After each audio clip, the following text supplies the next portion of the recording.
Okay, so President Trump has started cutting food stamps and other welfare benefits, and as predicted, the EBT community is losing its collective mind. First, there were complaints, then there were appeals for sympathy. How are my kids going to survive? How are we going to eat? Blah, blah, blah, blah, blah. But now it appears that these people are going to start just stealing food from grocery stores. I'm going to let the video play all the way through, and then I will give my play-by-play reaction. Let's take a look. Tell y'all straight up like this. I just got that text that the link is definitely cut the fuck off for November. Y'all better stay the fuck out of my way in these stores. I'm walking out with carts and I'm not paying for shit. Trump, if you want motherfuckers start looting, it's gonna happen. Before my kids go broke in this bitch like Jock, I'm gonna be stealing like it ain't no tomorrow. I am going to go in that store, get everything I get regularly. I'm going to bag my shit up, swipe my link card. As soon as that bitch say ain't no pending balance on there, I'm going to walk the fuck out. And I'm going to have one of my cousins with me that'll punch your ass so hard, you're going to think a Jet 2 holiday hit your bitch ass if you think I'm finna walk out that stuff. And please follow me to that motherfucking car. If you feeling motherfucking froggy, bitch, you ain't going to make it back to your motherfucking position at that fucking Walmart store. I'm telling you. You want to take some link? Like, I don't be taking shit already. Watch this. It's okay. Oh dear. Okay, I'll give my play-by-play reaction here shortly, but let me quickly remind you that if you are still watching, do your boy solid, hit that like button for me, would you? While you're at it, hit that subscribe button and make sure that you not only hit the notification bell, guys, make sure you hit the enable YouTube notifications on your phone so you know the moment I drop a video. Also, real quick, if you want your black belt limit, be sure to join my Patreon for exclusive content not found anywhere on the internet, as well as access to my entire catalog of books and courses. Starting at just $5 a month, you'll get access to tens of thousands of hours, literally tens of thousands of hours of live streams not safe for YouTube, which includes over 50 seasons of dating show play-by-play breakdowns and reactions that show you in real time how modern women operate, along with real-world actionable advice that will increase your game by 483%, give or take. You'll also get access to over $3,000 worth of products that will take your dating and relationship game to the next dimension. Head on over to patreon.com/DonovanSharp, but don't do that until after you watch the video. Okay, let's watch this video one more time, and I'll give my play-by-play reaction. Tell y'all straight up like this. I just got that text that the link is definitely cut the fuck off for November. Language. Y'all better stay the fuck out of my way in these stores. I'm walking out with carts and I'm not paying for shit. Okay, so this is really, really stupid of her to do. She's admitting on camera, and I'll probably touch on this several times. This woman is admitting on camera that she is going to be committing crimes. I mean, look, her name, her face is out there, right? So any woman who looks like her, and let's keep it real, there are a lot of black women who look like her, she's really putting a target on all of their backs. But let me also point something out here quickly. Of course, if something doesn't go the black community's way, if they get something taken away, or if there's an injustice, they don't want to picket, they don't want to protest. Nope, they want to commit crimes. They want to steal, they want to loot, they want to set things on fire, they want to burn down the city, they want to destroy things. And so here this woman is admitting, hey, President Trump cut off my EBT or my link or whatever the hell it's called. So I'm not going to go out and get a job. No, I'm going to go start stealing from grocery stores. Trump, if you want motherfuckers start looting, it's going to happen. See, there it is. She says, it's finna happen. Guys, and let me ask you this. Do you really believe that this is the only black woman who feels this way? Do you think that she's the only black woman who has decided, hey, I don't have EBT anymore, I'm going to start stealing, I'm going to start looting? And she didn't even say stealing. Now she's talking about looting. So not only is she endorsing going into these places and stealing food right off the shelves, no, she's talking about looting. Interesting. I also find it interesting that she has the money for those Mr. Snuffleupagus eyelashes, but can't really afford to feed her children without EBT. Interesting. My kids go broke in this bitch like Jock. Okay, guys, listen, I was never issued my black card. I applied for my black card. I was rejected. So you guys are going to have to explain to me what she means, broke like Jock, pointing to the top of the fridge. That's just something I don't get. Please put it in the comments. Educate your boy, guys. I'm going to be stealing like it ain't no tomorrow. I am going to go in that store, get everything I get regularly. I'm going to bag my shit up, swipe my link card. As soon as that bitch say ain't no pending balance on there, I'm going to walk the fuck out. Do you see how confidently she is telling us that not only is she going to commit this crime, She is going to walk out and she is going to get away with it. She says, I am going to go and shop for my groceries. I am not going to pay and I'm going to walk the F out. Absolutely zero fear. Guys, on the Hard R podcast, which you can watch live here on YouTube, we see all the time, specifically black women committing egregious crimes. They spit on cops, they assault cops, they put their kids in danger, they assault other men, they hit a telephone pole. They commit all these crazy crimes and then they get let go. Yeah, we see the arrest and she's spitting and let me go and I need an ambulance and call my attorney and this and that and the third and insulting the officers, threatening their family, threatening their kids. And then right at the end, as we're saying, okay, justice was done, you'll see a lot of times on the end screen, yeah, LaQuisha Jones couldn't stand trial because they deemed her mentally unstable or not mentally able to stand trial. They get away with these crimes on the regular. So why does it surprise us that a black woman here on the internet is confidently telling us, hey, I'm going to go commit a crime and I'm going to walk the F out. And there's not a damn thing anybody can do about it. Well, the reason why she thinks this is because black women in particular get away with crimes all the time. We see it on these police videos. Crazy. And I'm going to have one of my cousins with me that'll punch your ass so hard, you're going to think they hit your bitch ass if you think I ain't finna walk out that stuff. Okay, so this is the feminism angle now, right? So this strong and independent woman who clearly don't need no man, and by the way, she's on EBT because she ain't got no man, needs a man for her to pull off this food heist she's talking about.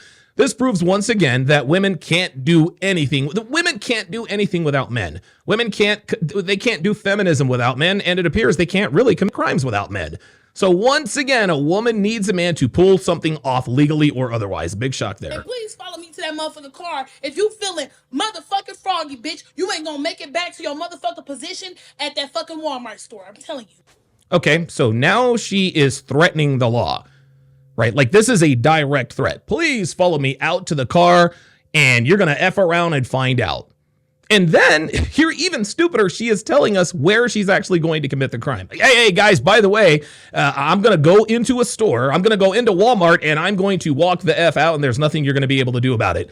At least she could have kept people guessing, right? You want to take some link? Like, I don't be taking shit already. Watch this. It's okay. Oh, boy.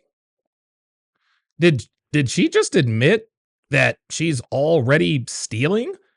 Did she really just admit that? Guys, this is what happens when you take something away from people that they feel entitled to. I remember a long time ago. I remember when I first launched my Patreon. I had done everything on YouTube and I was doing very, very well and decided, hey, you know what?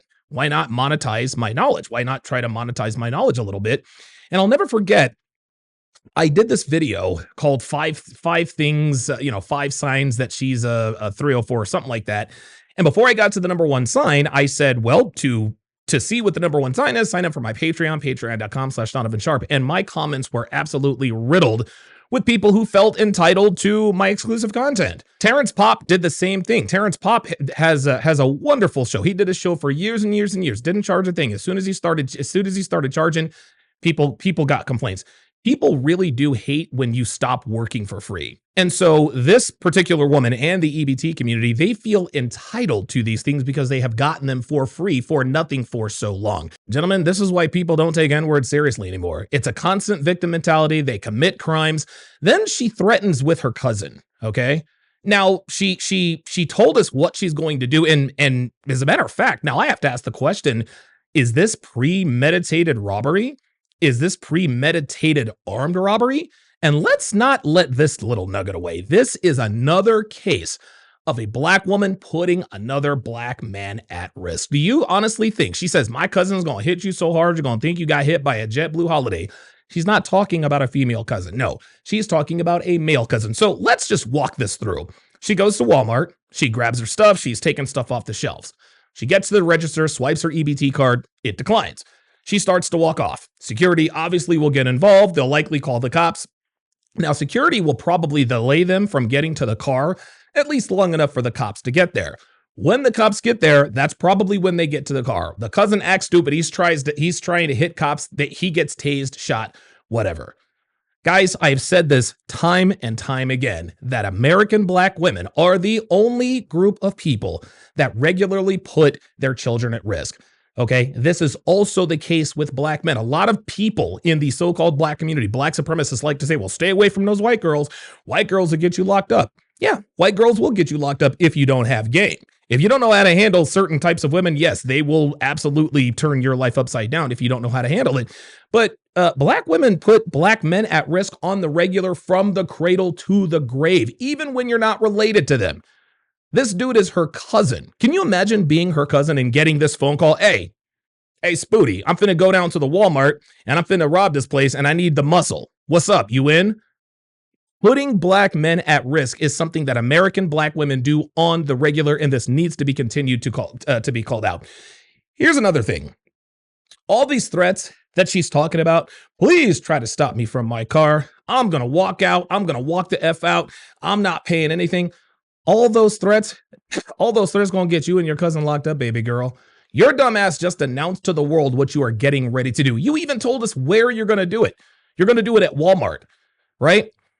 What this just goes to show, guys, this is what reparations looks like. This is what reparations looks like. Black people talk all the time. The so-called black community talks all the time. We need reparations. We need reparations. I'm here to tell you, I got news for you people. You guys have gotten reparations and much more. EBT, SNAP, free food, free housing, free healthcare, affirmative action, DEI hires, scholarships only for black people, colleges and universities only for black people. That's reparations. You guys have been getting this for decades and you still don't know how to act. You got your reparations and you ruined your community. But let's just walk this out a little bit further. You want to know what reparations would actually look like? A lot of people say, well, you don't know what reparations would look like until it actually gets there. Well, actually, we see this once a year in the form of taxes. You want to know what reparations are going to do to the black community? Just look at the black community, the so-called black community, after they get their taxes. They become hood rich, right? They're financing Mercedes-Benz, $800 a month. They're going to the store. They're buying Versace, Gucci bags, all this other kind of stuff. And then in 3 months, the tow truck comes. The repo man is coming because you financed a car you clearly weren't qualified to drive. That's what reparations would look like. The so-called black community would not invest in stocks, bonds. They wouldn't buy property. No. If black people got reparations, if the so-called black community got reparations, dude, it's going to be Hennessy, it's going to be Jordan's, it's going to be Newport. Stereotypes are earned, gentlemen, not given. At the end of the day, this girl's going to jail. This girl's going to jail. And listen, black women out here, y'all need to stop having kids. Stop having kids. If you're too broke to feed your kids, stop having kids. This is what welfare has done to the black community. And by the way, you guys can miss me with this. Well, there are more white people on welfare. Yeah, that's because there are more of them. Statistically, a much higher percentage of black people are on welfare than white people. Yes, there are more white people on welfare. Yes, more white people commit to paternity fraud, blah, blah, blah, blah, blah. But better than 3 out of 4 children born in the so-called black community are born out of wedlock. These are the same statistics, ironically, as black women who are less likely to get married. 3 out of 4 black women will never be married. This is what we mean by statistically more. Guys, be sure to join me today at 3 o'clock p.m. Pacific Standard Time on Rumble, where I will be continuing my breakdown of Love is Blind Season 9 Denver. Thanks for watching.